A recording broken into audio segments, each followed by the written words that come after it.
Discourses, Climate Change, the Future, and Us. Our minds are constantly looking for ways to tell ourselves that business as usual is normal. But is it? What about the news of disappearing glaciers?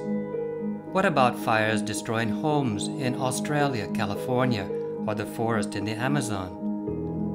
Why is a global drought a threat to our food supply? Who is Greta Thunberg, and why is she and hundreds of thousands of other young people skipping school, protesting, blaming politicians and even their parents for destroying their future? Our minds, regardless of one's political or socioeconomic status, will not forget about the climate change crisis. It's just too important to ignore. Worrying about climate change, for example, is a reasonable and healthy response to one of the greatest threats facing humanity at present. Learning more about climate change will reduce anxieties about the future, as shown by a program called Carbon Conversations. This program involves group discussion and activity to reduce climate impacts. Many of the participants said that the discussions help them to face their worries about climate change. Being part of a community, reckoning with difficult feelings, discussing constructive measures can answer the question, what can I do about climate change? In our era of post-truth and post-modernism, discourse can be problematic. It can lead to useless conflicts and produce no positive effect. Discussions might be more about which side are you on, rather than understanding what the evidence says, and then forming your own ideas. In today's world, facts often seem to be subordinate to personal opinions, and what passes for truth is often just a reflection of who holds power.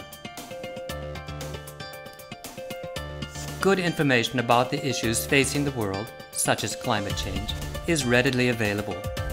It is possible to search out reliable and trustworthy sources. We need a successful strategy for discourse. One idea is to adopt a posture of learning and engage in genuine conversation. To learn about the threats of climate change is not an exercise to persuade others to accept a position on this or that subject, nor is it pursued as a public relations activity or an academic exercise. It should be a genuine conversation about a topic of concern. From rising sea levels to more devastating droughts to more damaging storms, action on climate change is needed today. And the question returns, but what can I do? Young people like Greta Thunberg and the millions that she has inspired are involved in discourse and activism. This 16-year-old student studied a document of the United Nations, the Intergovernmental Panel on Climate Change, or the IPCC report. The IPCC report makes clear that warming will make the world worse for us in various ways, including famine, disease, economic cost, and refugee crises. The IPCC document also states that we must cut global carbon emissions in half within the next 12 years to prevent serious devastation. Meeting this 12-year goal demands extraordinary change, such as in transportation, switching to electric cars, or better still, bicycles; in energy, switching to solar or wind power, and reducing the use of coal or gas; in land, reducing large-scale industrial agriculture and land degradation; in business, reducing the impact of unlimited consumption, which is ecologically unsustainable, and changing lifestyles that treat shopping as the main way to form identity, community, and culture. In summary, we need to take no more than what is needed and give back to the land in order to protect it. The question now is how seriously governments will take these findings. If past climate reports are any indication, it will receive little action. Perhaps to start personal activities for climate action, we can educate ourselves and others about climate change mitigation, adaptation, impact reduction, and early warning. We can also support the activism of the youth, who seem to be ahead of the politicians. Climate issues are interrelated with other overlapping and intersecting crises. How will people be motivated to positive action when so much of the scientific news is negative?